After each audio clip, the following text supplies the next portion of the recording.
Both of my parents came from Sweden, and they met in Chicago. And so that's the place where I was born. My father became an Adventist when he was 13 years old and wanted to get a Christian education. He colported a little, but it really didn't materialize that much, and he finally found himself outside of the church. But when I was born and my brother was born, things changed, and they began to attend church at that time.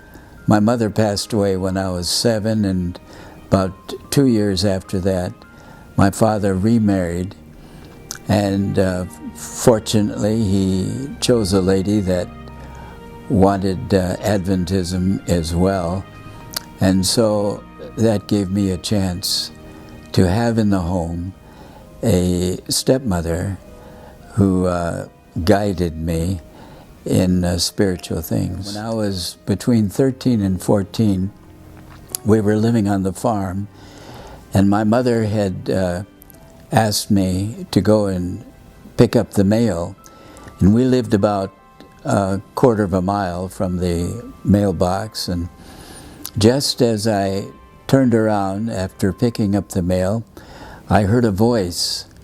It was a loud voice, enough for me to hear it, and it said, "Art, I want you to be a missionary." And that began my career adventure, all through academy, all through college, and eventually into the ministry.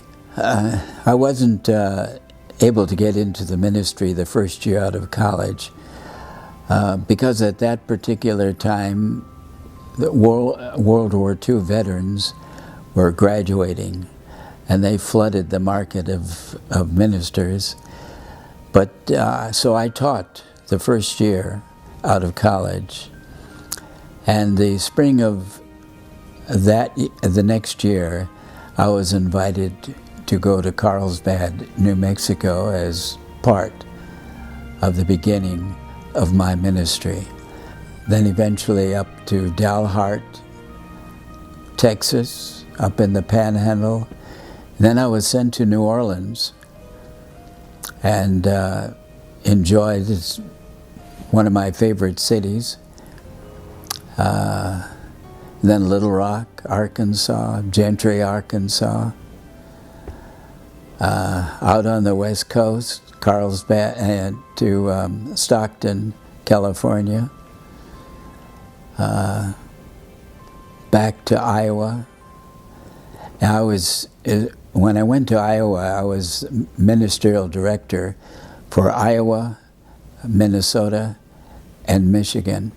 I spent 12 years as ministerial director in those particular conferences.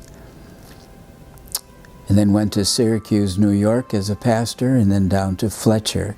And that's where I retired in 1997. My little love that I'm married to at this particular time, Vivian, was classmates in Southwestern Junior College is where I first met her. She was in academy, and I was my first year in college.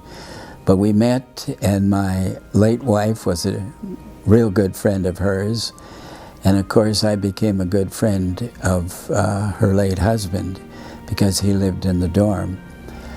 And unbeknownst to me, she went to La Sierra College, and I found her out there when I was out there.